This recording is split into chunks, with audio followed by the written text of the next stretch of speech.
Are you guys able to hear me?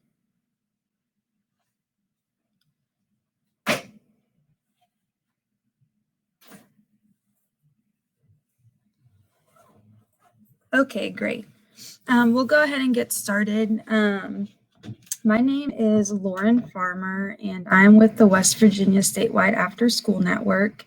And today I'm co-presenting with Michael Farmer. Michael, do you want to introduce yourself? We had to rearrange real quickly, so it's not ideal, but we'll hopefully be able to make it work.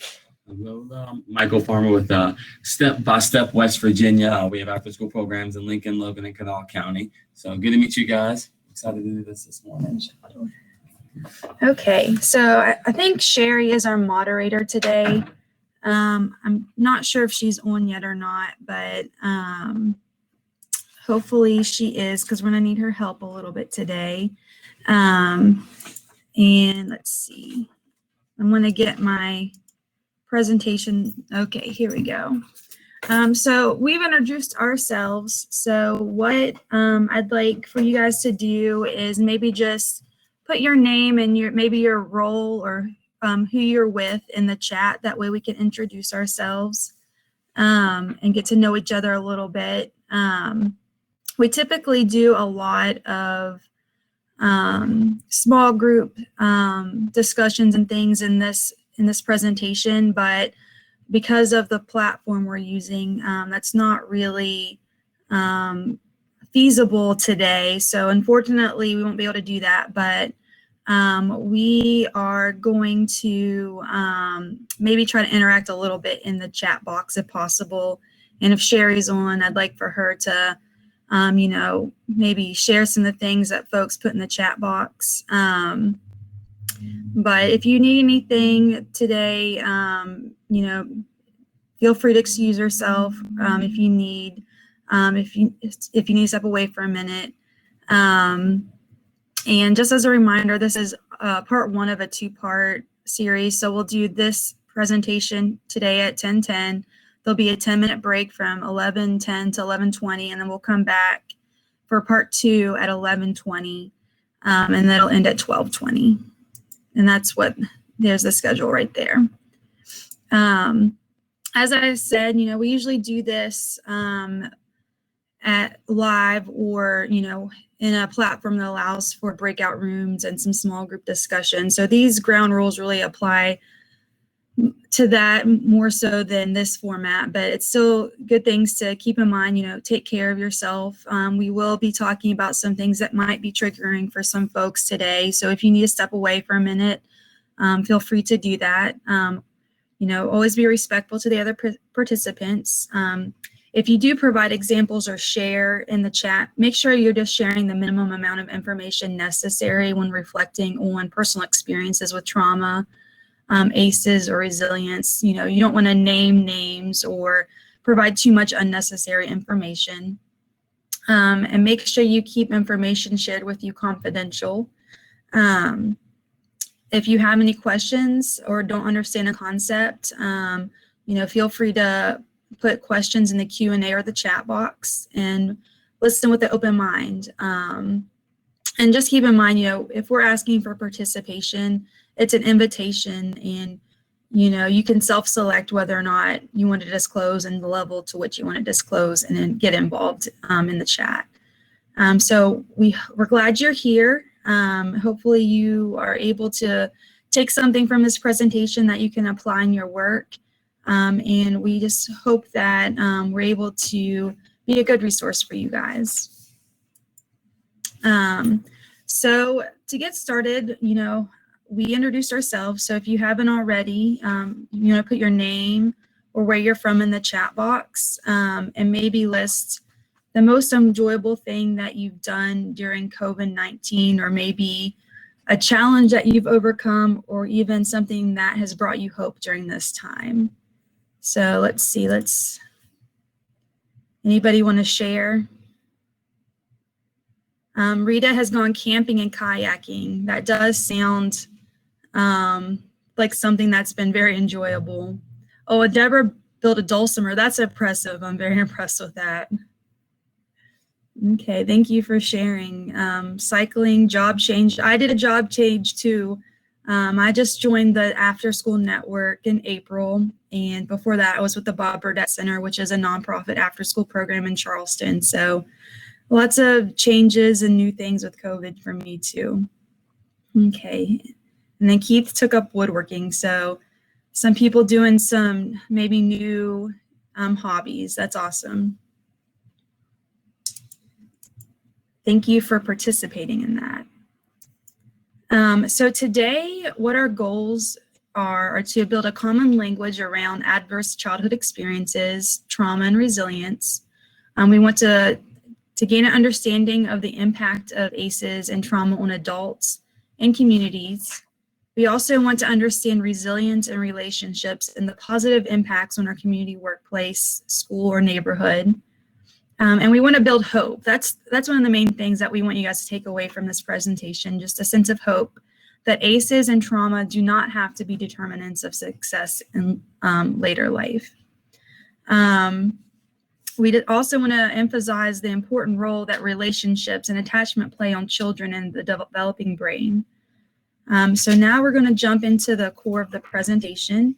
Again, if you have any questions, put those in the Q&A or the chat box, and hopefully Sherry's there to moderate. If not, Michael, do you have the it pulled up where you can see the chat box? I know. Okay, well, hopefully Sherry's on here, and she can help us out. Okay, so right now is Michael's turn to take over, unless you want me to continue until you get a little bit more situated. I've got my notes up. Okay. Here, you wanna? We apologize again for this setup. We just want to work the slide. Yeah. I have my notes on here. Okay.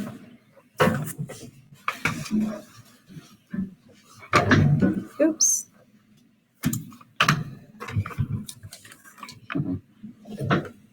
Well, what we want to do is kind of start off with an exercise of what we can kind of start as a discussion and asking our members about someone that they've ever worried about, and maybe to share some of those kind of concerns in the chat box there. Think of someone who is having a tough time right now.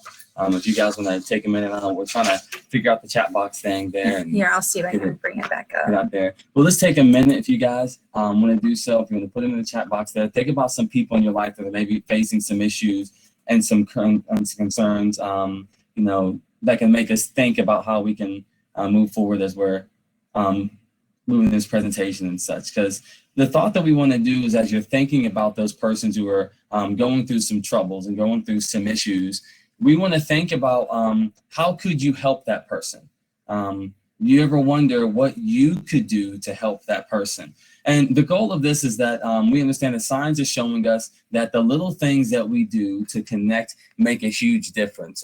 We understand that during COVID, everyone was socially connected by being online, but we were physically disconnected. So there were many times and situations where we had family members, friends, who were going through real life situations, and it was very hard for us to be able to make those social connections with them physically. But through the power of the internet and social media, I call it the necessary evil. I'm taking a social media break, but through that we were able to connect with people, even though we were physically apart. So what we're going to ask is, like, for you guys, and this is an active activity, if you guys want to participate in it, is that we're going to ask you guys to take 1 minute real quick to kind of put this practice into place. And what we're going to ask you guys to do is, it's going to help us to think about how we can build these connections, is to take your cell phone out and to take 1 minute to look through your contacts. And generally, I usually go through my text messages. Those are kind of people that I stay connected with. But go through your contacts and send a text message to someone who you haven't spoken to in the last 6 to 12 months. Maybe it's just a positive, encouraging message. Maybe you just want to let them know that you're thinking about them. Maybe, you got some baby or puppy photos or something that you just want to send to them. And this will help us kind of think about, what does it mean for us to stay connected and the value of us staying connected. So we'll give you guys like 30 more seconds to do so. And I know some of you guys will probably go ahead and chat up and get a whole text message thread going on. You guys will be out the whole time talking with somebody through the text messages. But I think it's important for us as we're getting in the mindset of thinking about the small things and the bigger things that we can do to help those persons who may be going through a tough time, and a simple text message can build that connection. All right. Give everyone a couple more seconds.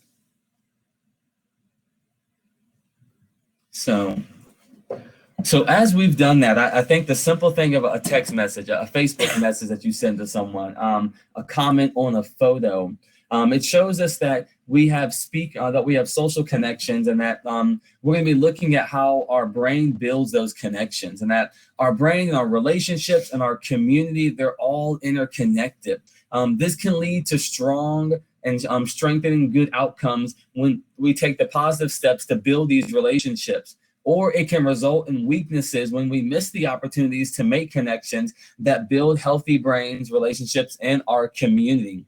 Caring connections, the caring people, a simple text message that you get, reaching out to a family or a friend, these are the things that build healthy brains and help us to be ready to think. Helps us to have supportive relationships so people can cope and to thrive, and a strong community where everyone succeeds. Without these connections, we recognize that young people and adults, they have poor functions, they have poor relationships, and negative impacts on the community. So what we want to think about is in the chat box there, if we can think about, and we want to add some discussion in there, how can participants in our workplace, our churches, our schools, our daycare centers, in our communities, how can in community centers alike, in communities themselves, as well as being a part of a larger community, how do we see these connections in our community? That's the first question we have, is in your workplace, in your church, in your school, how do you see these connections in your community working out? If you guys want to throw something in the chat box there. And I'll be one of the first people also verbally. I pastor a church on the west side of Charleston. It also is a site for one of our after school programs. And we make the joke that we have more kids than we have adults Sunday mornings and any other times. And we've recognized that opening up the facility, we have a worship center is essentially our gym now. We put rims up and it's a play area. We recognize that for our students who go through trauma situations in the area, we open it up for it to be a community center, but we also take the time as our church members and pastorally to play with the kids and build those opportunities and such. So let's think about, how do you see those connections happening in your community? The second discussion item will be, how do you build community? How do we build healthy communities in our areas and such like that? We're trying to do a little bit of both on here to see if there's anything in the chat boxes there. Yeah. So discussionary things, how do we build community? The third prompting here is, does your community foster friendships between people? Are there opportunities in your community for friends to get together and foster these healthy relationships? And how is your community supporting brain development? So these are 4 questions that we want to keep in your mindset as we're talking about, building healthy community, or building these connections. Is, how do we see the connections in our community? How do you build your community? And then, does your community foster friendships between people? And how does your community support brain development in here? We are starting to get some feedback. Mm-hmm. I think one person put that their community rallies around sports mainly, and I think that's true for a lot of smaller rural communities. Mm-hmm. No, that's everywhere. Okay. I'm a sports-minded person, so listen, it's if you've got sports, we recognize, I know, football, basketball, baseball season, everybody comes together. That's really awesome and exciting there. I see on here, starting with creating positive relationships with individuals is how we build strong communities. That's a huge key, I believe, as service providers, especially with those who work with young people. As we're working with those individual young people, we're developing them to be adults who will be able to build healthy relationships. That's really awesome. We really try to focus on the family aspect and building, developing those things. I see them here, says we have done hundreds of home visits this year, and our counselors rock. That's awesome. Yes, home visitations, and in the midst of COVID means a huge deal to these kids. I was on food delivery with some of our after school providers one day last year, and I remember pulling up and we have all of our masks and stuff on, and I hear a kid yell out, they're here, and he's so excited because in the midst of COVID, we were the only social interaction that he had outside of his family, and it meant so much to know that his after school providers were coming to deliver meals and such, and just to visit them and have that 5 to 10 minutes of conversation.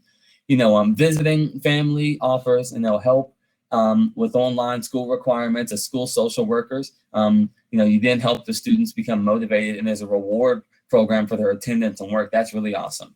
Incentivizing, the opportunities for them to be participatory and such. So looks like we've got a lot of good answers in there. And these are all about building those connections and building those healthy relationships. So the next question we want to ask you guys, and as we kind of shift into things that affect those connections that we have, things that affect the community, the brain, and our relationships, our ACEs, adverse childhood experiences. As we kind of shift and we start to talk about ACEs, Lauren's going to take this over, and she's going to talk about some of the 10 factors and things that kind of help us understand what affects our mindset with ACEs, but it's not limited to those 10 things. Let me get scooted back over okay. So you guys have most likely at this point heard of adverse childhood experiences, or ACEs. But we're going to go through it a little bit for those of you who might not be as familiar, or maybe even haven't had any interaction with this concept before. So adverse childhood experiences are 10 different categories of abuse, neglect, and household dysfunction that happen between the ages of 0 and 17, and it's been studied since the 1990s.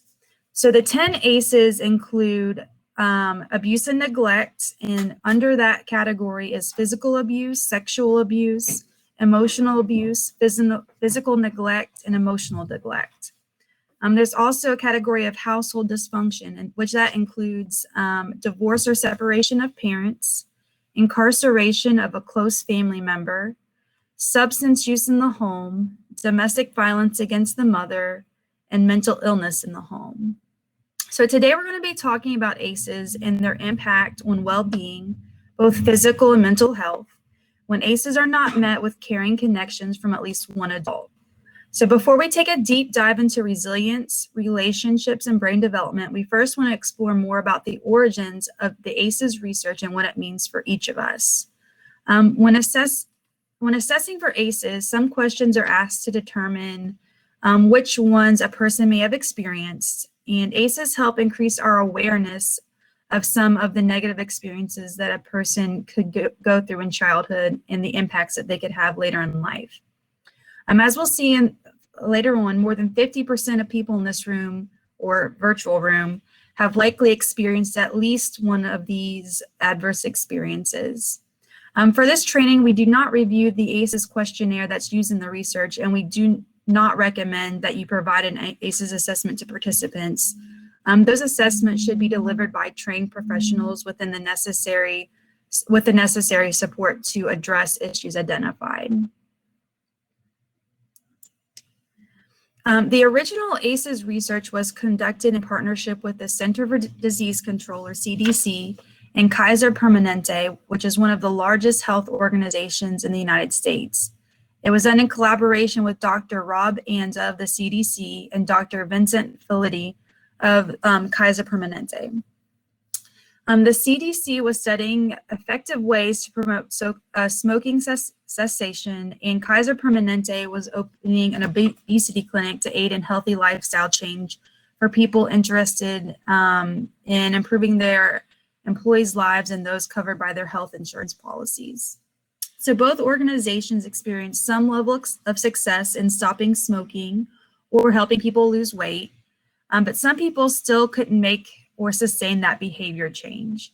So Doctors Felitti and Anda were both interested in better understanding what made people successful at a behavior change, or what caused people to struggle to make the change or stick with it. These researchers were independent, studying the obesity epidemic in America and smoking cessation. Both researchers found that ACEs encompass both hidden risk factors that, until identified, would make behavior changes difficult, whether it was quitting smoking or losing weight and keeping it off. And they saw a connection between experiences in childhood. Doctors Anda and Felitti came together and started the original ACEs study. And the study asked participants questions aiming to understand various types of experiences that they had as children, and then correlated those experiences with various health outcomes later in life. The original ACEs study conducted childhood adversity to the negative physical and mental health outcomes in a meaningful way. So some limitations of the study were that the study was comprised mostly of white, mostly employed individuals, and approximately half were college educated and had health insurance through Kaiser Permanente organization. Its strengths were that the study was a rare moment in having decades of medical history available to the researchers in comprising the study. So Kaiser Permanente was also able to collect information on ACEs through their health history assessment. Okay, so let's see. So that's a little bit about the history of the study. Today, the CDC continues to collect research on the prevalence of ACEs at the national level. However, they no longer report data for two of the categories of emotional neglect and physical neglect in the behavioral risk factor surveillance system, the ACEs module. And in that annual national survey, there's a random sample of adults that are completed in each state. And some of the states are actually collecting neglect data on their own. So although the national data isn't collecting some of that neglect information, some states are collecting that on their own. The ACEs research has continued since the original study that Doctors Anda and Felitti conducted. While we'll be talking primarily about the original 10 categories of ACEs, it is important to know that ACEs don't encompass all adversity or trauma. Other people have studied the impact of ACEs since the original ACEs study. And one example is the Health Federation of Philadelphia, and they expanded the ACEs survey to also look at witnessing violence, feeling discrimination, adverse neighborhood experience, bullying, and living in foster care. So these studies are somewhat limited in scope because they are looking at a finite number of potential sources of trauma, and in this case, adverse childhood experiences. The original study looked at a fairly homogeneous group of people, but the study in Philadelphia aimed to broaden the understanding of adversities. As the listing of things we know are ACEs grows, the prevalence of ACEs grows. We'll never really have a definitive list of ACEs because trauma and adversity are personal experiences, and there are many variables in what is traumatic to each of us. We'll talk more about the differences between ACEs and trauma on the next slide. Taking what we know from the original ACEs study and the subsequent research is that ACEs can happen to anyone, that the resources you have do not protect you from these. We may never know the true extent of the prevalence of adversity in childhood, but from the most recent information we have on ACEs, we know that younger generations are reporting a higher prevalence of ACEs than their predecessors. The information represented in the graph is ACEs data collected from the BRFSS, which is the Behavioral Risk Survey at the national level, and it's parsed out in women, men, and total population. So from here, you see that more than 50% of adults in the United States have experienced at least one ACE, and 1 in 6 adults have experienced 4 or more ACEs. We want to keep in mind that all childhood trauma is significant, and studies have indicated that the higher ACE scores are correlated with increased adverse outcomes. So for more information on adverse childhood experience in West Virginia, you can look to the 2018 ACEs Coalition of West Virginia report called Stumbling Blocks or Stepping Stones, Findings on Adverse Childhood Experiences in West Virginia. And that is available on the ACEs Coalition of West Virginia website. This report showed similar results to the national data from the CDC. In West Virginia, approximately 56% of adults experienced at least one ACE, and 13.8% of adults reported experiencing 4 or more. The category frequency by percentages was pretty similar from the state to the national. And also, I just want to share that in 2018, the National Survey of Children Health identified that 18% of children had experienced 2 or more ACEs. So we also want to keep in mind that ACEs frequently do not occur in a vacuum.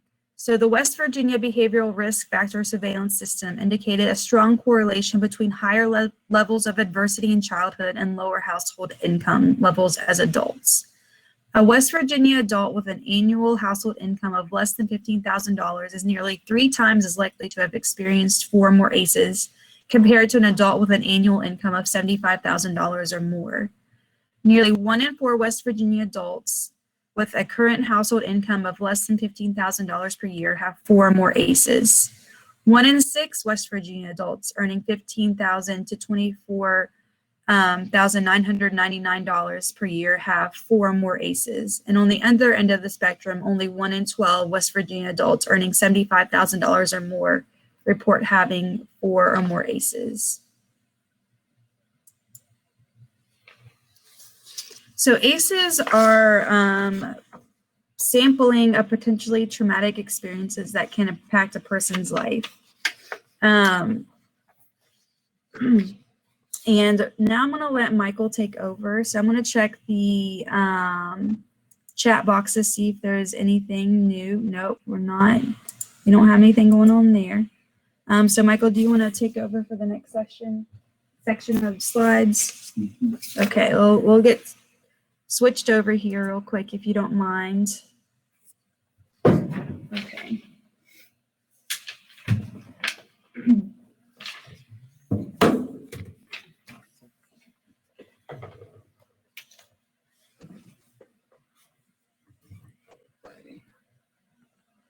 So this is going to be a time for call out and group discussion on here. So as we mentioned, we've talked about what ACEs is, some of the background of ACEs and such like that. ACEs are samplings of potential traumatic experiences that can impact a person's life. We need to be able to acknowledge the differences in how certain situations impact us individually. The slides that we see here and some of the images above use images of experiences that may be difficult, upset, triggering memories, cause high levels of stress, et cetera, and stuff like that. Connecting with a trusted and supportive, caring adult in a lifeline for a child exposed to trauma, such as domestic abuse or bullying and such like that. What we want to do is take a couple of minutes here if you guys want to look at and maybe even use the chat box. If they can talk about, if you all want to put in there maybe some examples of trauma, some examples of experiences that our kids and families may go through. You may want to, as we're thinking about these things like that, think about some things that we've seen happen in our community. The stress and the trauma of being socially isolated over the course of COVID. That is a huge punch in the play. I know here in West Virginia, over the last 2 months, we've had 2 young people who were seniors in high school, 18 and older, that were, shot down by gun violence. These are the trauma that our kids are going through in the neighborhoods that they're living in. So what we want to try to discuss are 2 different things in here. Is what are some potential traumatic experiences, and in the image that we have up there, what do we see happening in the images that we have on this slide here? So if we want to take a moment to think about, and you all can put in the chat box if you want to participate with us, what are some potentially traumatic experiences, and what do we see happening in the image that is on the slide right now? I'll give you guys a minute there.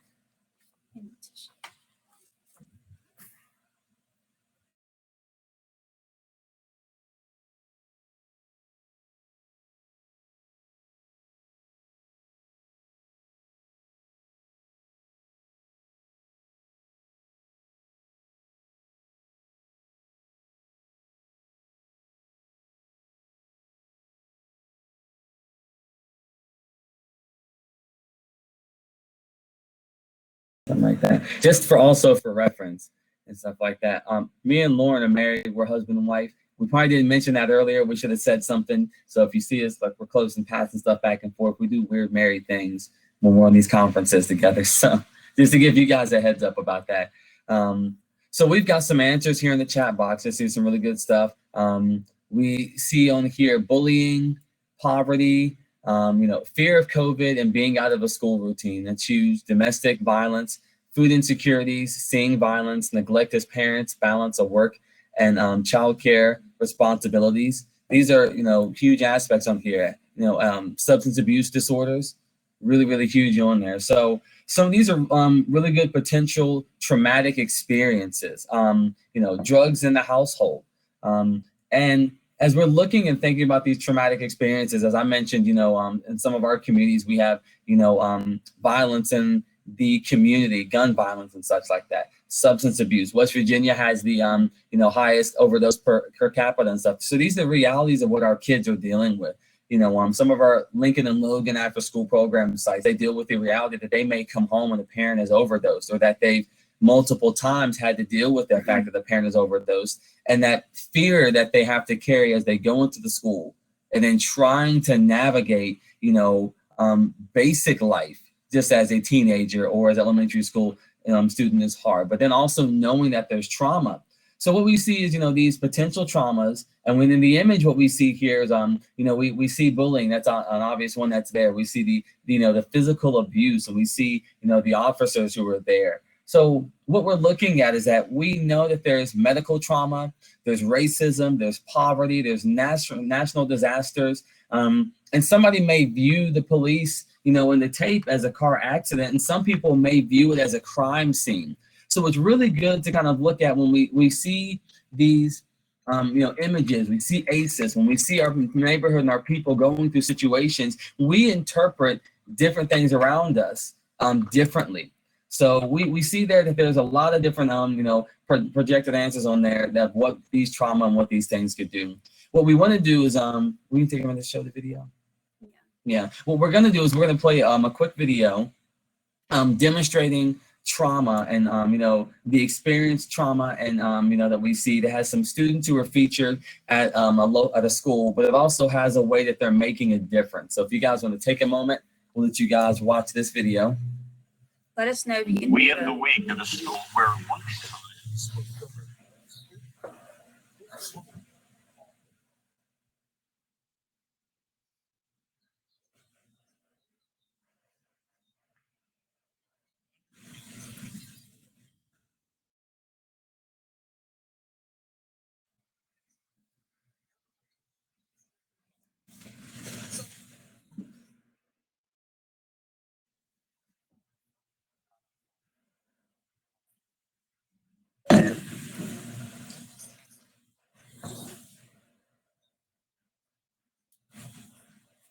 So you can see it, but they can't hear it.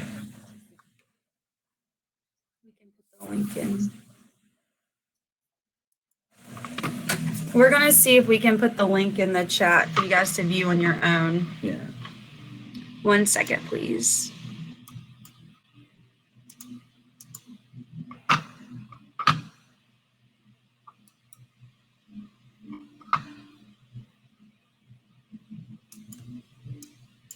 And as she's sending that over, we'll kind of give you guys a brief description of that. So what we saw here was a story. I think it said it was, I forget what school it was, but it talks about how there's 3,400 students getting together daily for lunch.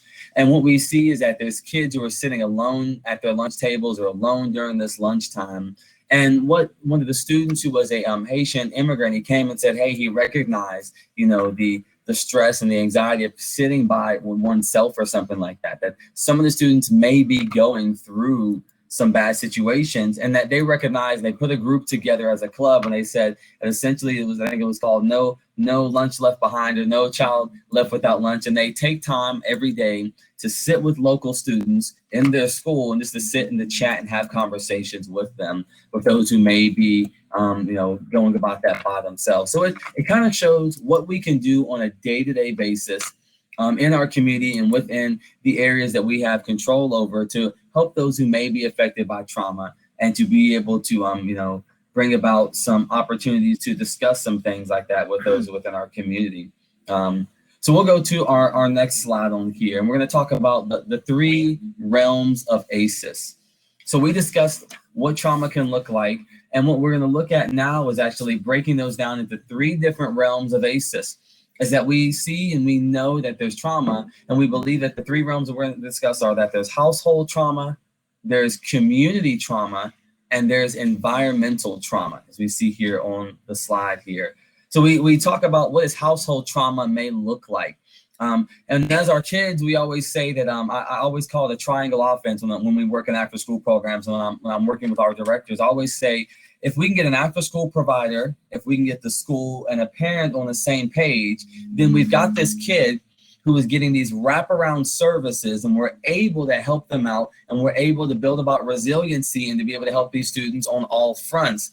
But a lot of times we know that the hardest front to be able to work with a student is in the household, because we're not in control of what is going on in that home. Those who are social workers who do home visitations, you see the trauma and the anxiety and the stress that our kids go through when they go home, as many may not want to go home because of the situations and such. So we recognize that in the household, there may be things like bullying, incarcerated parents, physical, emotional neglect, emotional and sexual abuse, domestic abuse, maternal depression, homelessness. I know West Virginia had a huge issue with that, I think, before COVID and such like that. Parental mental illness, things that aren't addressed in the household, and then substance abuse. So we see these are happening in the household. And then there's also in the community we recognize that we believe in. That in the communities that we live in, that there's discrimination, there's historical trauma, there's violence, there's lack of social capital and mobility. There's structural racism, standards of schools and homes, poor water, air quality, food scarcity, substandard wages, poverty, poor housing qualities, and affordability. And then we also see the environment that we're living in around us, that if climate crisis, we're going right now through record heat and droughts. I believe they said, I think it was in California and Death Valley, that it was 134 degrees the other day in some of these areas. And so we're seeing droughts and wildfires. We recognize in West Virginia, we have a lot of flooding and things that happen on here. So there's a lot of natural disasters, tornadoes, hurricanes, volcanoes, eruptions. These are all of the things that kind of happen in these three realms of ACEs. So when we ask the question, what is trauma?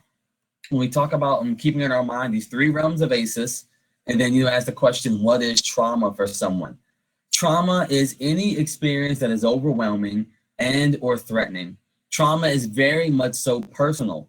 And we believe that supportive relationships and the community can buffer the impact of trauma over a lifespan. So what is experienced as trauma is very much so personal. What might be overwhelming or threatening to one person may not be experienced the way by other people. We were talking in, our youth group that we have with our church, and we were discussing just some of the things that happen in our community, in our neighborhood. And we were discussing, what happens when you hear sirens. We've had many of our students who literally have had to duck and dodge bullets as they're making their way to the church and in their neighborhood. And it opened up a conversation of, about 30 or so students that we had. About 6 or 7 of them talked about their personal experiences with gun violence and being in their areas and such. So when they hear ambulance, sirens, some of us, we just think, oh, someone may be sick. In their mindset, their mind goes towards, did someone get shot? Did someone overdose? Did somebody in my neighborhood, in my community get hurt? So these are the things that we think about. It's very much so personal. Our experiences are influenced by the things that have happened to us in the past and the current circumstances in our lives and the support systems that we have. Supportive relationships and thriving communities can reduce the impact and even prevent a threatening circumstance from being experienced as trauma. We learn more and more each day about the potential long-term effects of trauma when we do not have supportive relationships and strong communities to protect us. Research has also shown us that trauma can be passed down to the next generation unintentionally. Meaning that if you have a mother or a father or a grandparent or even just a brother or sister, if the trauma is not addressed in a long-term setting, then it can unintentionally be put on the next generation of persons that come along. The important thing is to remember that this can be prevented. We know more than ever before about how to help people and communities heal from trauma. So what we want to look at is, looking at, different scenarios of events that may not be traumatic for one person or an adult, but may be traumatic for another, to emphasize the personal nature of trauma and how events can impact us differently and with less or greater intensity. Also, we want to make sure that traumatic things at one point in someone's life may not have the same impact in life. So what we want to do is, refrain from using any unnecessary identifying details, such as names and stuff like that. So in the discussion box, if we can think about some traumatic maybe situations and things like that that may happen in our communities, or some scenarios that may be traumatic that may not be for some other people. We can look at situations where possibly there was a death of a family member. That may be something that's traumatic to one person when they're discussing maybe a death of a grandparent, and then thinking about how that could be triggers for somebody else thinking about trauma of a death of a family member in their household. So if you want to take a minute in the chat box, think of a scenario or a situation that may be traumatic for one person but may not be traumatic for someone else, to kind of get us maybe in the mindset of thinking about how we can be sensitive to those who may be experiencing trauma and things that we deal with on a day-to-day basis. If you want to take a moment on there.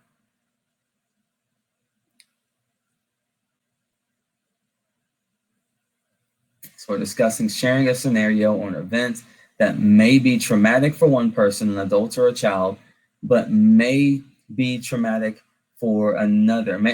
Sharing an event that may not be traumatic for a person, an adult or a child, but may be traumatic for another, to emphasize the nature of trauma and how events can affect us differently. Going to sleep in the dark, that's a really good one. I remember early on when we were in after school, I had a staff member to walk in one day to get the kids' attention, and they turned off all the lights. And I said, hey, listen, let's think about this. We don't know what may happen in the dark with a child or a young person. We don't know if a person, maybe they go home to the lights being turned off. I remember as a child literally being in my house and lights being shut off because the power bill didn't get paid, and thinking about and bringing back those memories of having days, of not having power in our household. The death of a pet, that's a huge one right there. Many people, we understand our pets are like our babies and kids sometimes like that. And the death of a pet, speaking about that, could be more traumatic, as a person may have had a service pet who may have been there to be able to help them through situations. That's a really, really good one. And we'll give a couple seconds here. Loud noises, those are huge aspects. As we mentioned, different noises are different triggers. Like I mentioned, when I hear cop sirens and I hear ambulances, I have a very different reaction now than I usually have, just knowing what our kids and our neighborhoods go and they're dealing with. Adults yelling, that's another really good one. Learning tone changes and things like that. Really, really good examples that we have here. So example that we have here is that thinking about the impact of a traumatic event like a natural disaster. Walking through feelings that somebody would have about an event like a tornado. So if you grew up in an area with tornadoes, you might not be concerned to feel a panic like in West Virginia. I think we had a tornado, I think it may have even damaged our Capitol building a year or two ago or something like that. And we kind of very much so jokingly talked about that.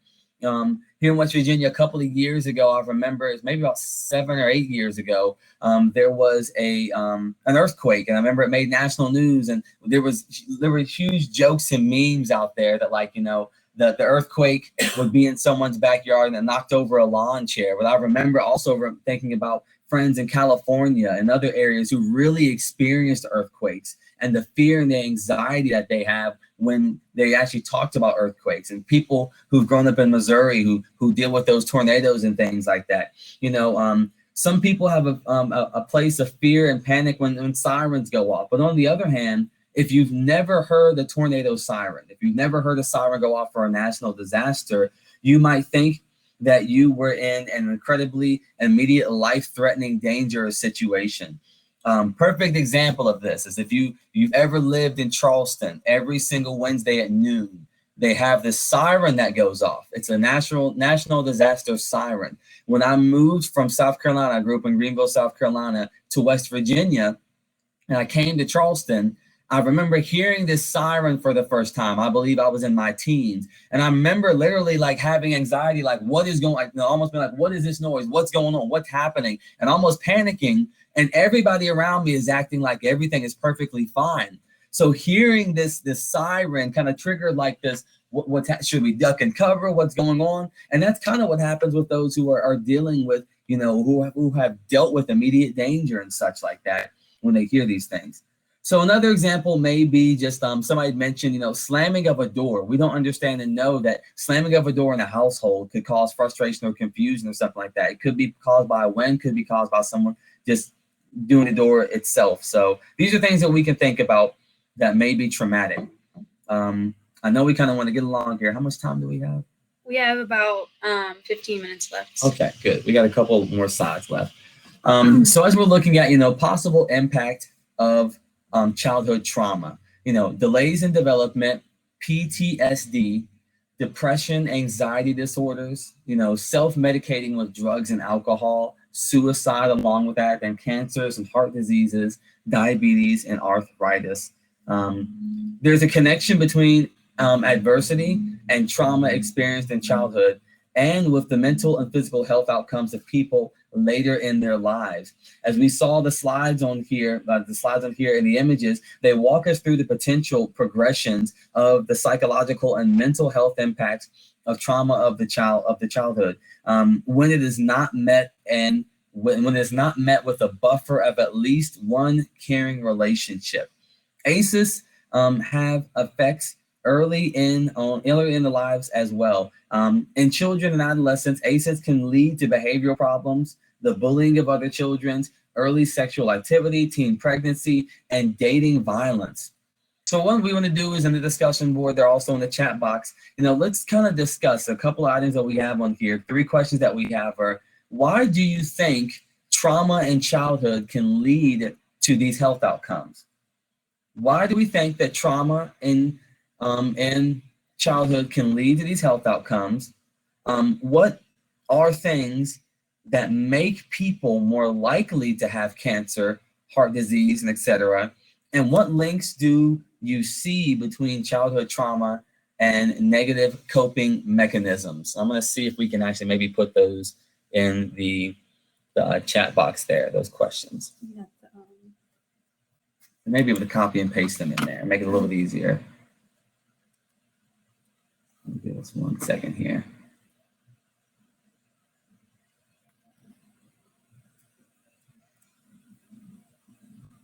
We'll put those in the chat box and we'll take about a minute or two for you guys to bring about some discussions in there. So she's putting. Sorry, that didn't come out very good. Yeah. Let me see if we can.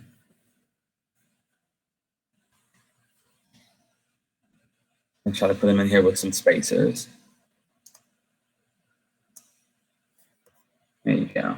Rather than kind of, sorry, the platform isn't allowing us to put some spacers in there and things like that, but they're written out on there. So the questions we had are, why do you think trauma in childhood can lead to these health outcomes? What are the things that can make people more likely to have cancer and heart disease? What links do you see between childhood trauma and negative coping mechanisms? So we do have a response here that the physical health could be linked to them engaging in negative coping mechanisms. Yes, very much so. That could be, like it says, self-medicating with drugs or alcohol. Yes. It could include self-harm. Leading to suicide and depression, anxiety. Stress. I think whenever we look at negative health and outcomes, that's one of the biggest things that they say is stress, having, high blood pressure because of stress and anxiety and things like that. High doses of cortisol in the body increase the cortisol in the body, increase the problems. Cortisol, the stress hormone, is linked to those problems as it causes us to, keep the fat stores in our belly. That's a really good aspect of it all. Mm-hmm. Even, like thinking about, that on a day-to-day basis, if you're depressed and you have anxiety, eating disorders where you may start eating unhealthily, not being able to maintain those things like that, finding comfort. Yeah. Mm-hmm. So even on our next one here, it kind of breaks down on our next slide on here, the impacts of trauma on young people. So it talks about the developmental delays, the fear of separation from people or places, language difficulties, difficulty with self-regulation, and avoiding contact. When children experience traumatic experiences, caregivers may notice them exhibiting some of these behaviors. We see here some of the statistics that says that children with 3 or more ACEs are nearly 4 times more likely to have developmental delays. So an ACEs score of 3 or more generally will be an indicator that they're 4 times more likely to have developmental delays. Children with 4 or more ACEs are 32 times more likely to have behavioral problems in school.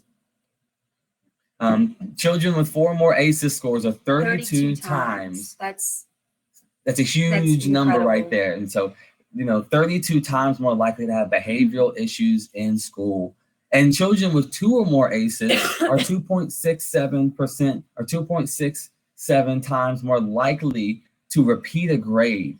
That's just 2 or more ACEs scores on there based off of the 10 that we had in there. So these are very high indicators on here as to what can happen when kids go through traumatic situations. As we mentioned, a parent who may be in a abusive situation, incarcerated parents, drug abuse in the household, or smoking. These are things that unfortunately have become commonplace in households. And we see that these indicators, that if these kids are growing up in here, these are some of the things that they are more likely to deal with. So we have to continue on here. How do ACEs impact the health outcomes? As we mentioned in there, some of the health outcomes that people may have. Our current understanding of ACEs research indicates that we start to see increased negative health outcomes with increased ACEs experiences. People who have experienced 4 or more ACEs demonstrate an increased instances of depression, heart disease, COPD, stroke, and cancer compared to those who have experienced 0 ACEs. The good news is that ACEs scores does not guarantee that someone will experience any of the negative health outcomes. Relationships and resiliency act as a buffer to potential negative health outcomes, correlations with the ACEs experiences. The biggest thing we want you guys to know is that there is hope.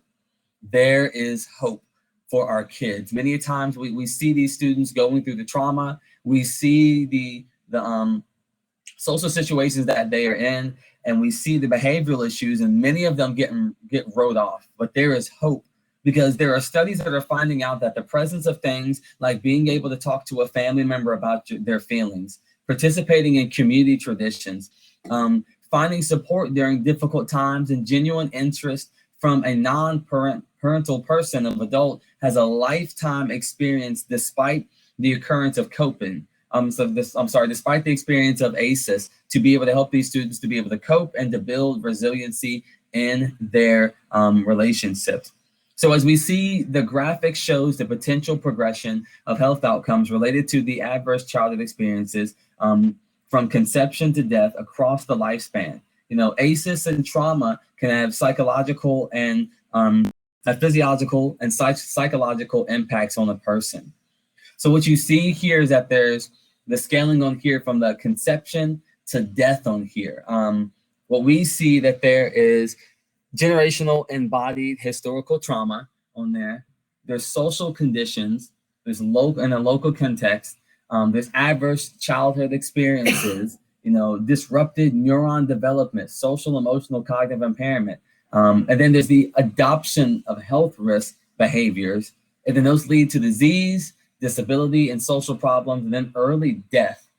Unfortunately, that is where, ACEs and trauma can go if it is not brought into a place where we are able to address it correctly on here. How much time do we have left? 5 minutes. Okay. So in our last, I'm not sure if we'll be able to play this or not. We'll do that after. Yeah. We'll do a video. We'll put a link for a video when we get back from the break. Yeah, so it'll give us a chance to be able to do that. But our last discussion that we have on here is how do ACEs lead to things like depression, COPD, or cancer? And what are things that people can do to cope with tough things in their life? And we want to ask the question, just in general, how do people cope with stress? How do we deal with our stresses and anxieties? How do we, go about on our day-to-day basis, knowing that there are situations that are going to affect ourselves? So these are some good things that we can start kind of thinking about. So I have a basketball hoop outside of my house. I've always had one out there. And that's one of the things that I'll go outside and do. I tell the kids all the time, jokingly, I'll be like, the basketball hoop, the kids in our neighborhood, we have tons of kids. In our neighborhood, one of my after-school programs is located in our church. So literally the kids will go from the church, or from the after-school program, and then we live 4 blocks away from the church and after-school program. So they'll be at our house. So it's not uncommon for there to be from 5 to at any point in time, 30 kids out at our house. And I'm always make the joke to them. I say, the basketball hoop is more so for me when I'm dealing with stress and anxiety to go out and to shoot some hoops and to play some basketball and, release than it is for you guys and such. So, and what I really even see is that we see a lot of our kids, they'll come over and they'll be there, at our house. We've got a young man who'll be there till 1 o'clock in the morning. We know that he may be going through some stressful situations. So, he was out there at 6 a.m. this morning, and I'm like, 6 a.m. I hear the basket, and I'm like, what is going on? But that's his way of coping, is knowing that he has a safe place around safe adults for him to play ball. And he knows on our front porch, there's a big cooler full of ice water that's always out there. So what are some things that we can do? I know a lot of us, we've probably binge watched on Netflix and Hulu and stuff like that, getting a good, TV series and stuff like that. So what are some things that we do to kind of cope with our stress and anxieties and such? Could be healthy or unhealthy. Mm-hmm. Kenneth Matthews asked, have you done any programs near West Virginia State University? We partner with the Partnership of African Americans, and they actually have a 21st century funded program near West Virginia State University. They actually have a program right behind West Virginia State University. It's at a Nazarene church. I cannot remember the name of the church that's there, but we partner with them on a lot of activities, and we try to do all of our referral services to those who are in there. And we also do a lot of activities with extension programs there. So the extension programs, they provide us with a lot of social emotional stuff, stream activities, and other things like that. So yes.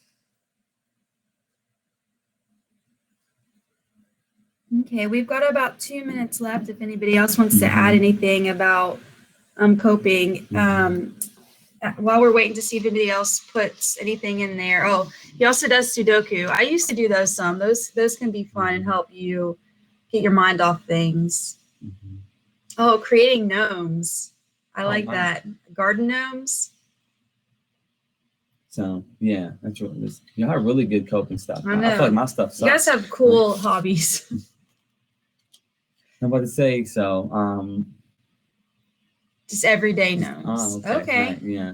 So I've got an 84 Thunderbird. It's my project car. I like getting out there and working on it when I have some time and when I have the stress. I think doing things that kind of work our mind and get it into a place, physical things like that. Model kits in the free time. Really good one. So there are things like being able to, some of this coping skills can be negative or they can be positive. And we've realized that, even with some of the things that have been happening. I was listening to NPR yesterday and was talking about how, the overdose rate rose, I think, a huge percentage because people were negatively doing drugs and things like that as a coping skills during COVID, drinking, smoking, overeating, risky sexual activities and behaviors and such like that. Okay, so it's 11:10 now, so we'll have a 10-minute break.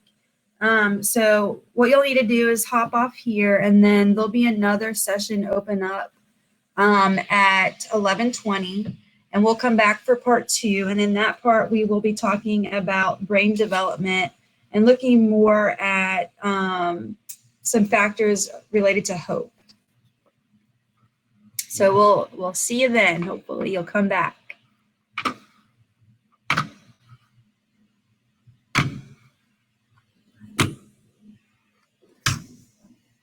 That's the exit button. Okay.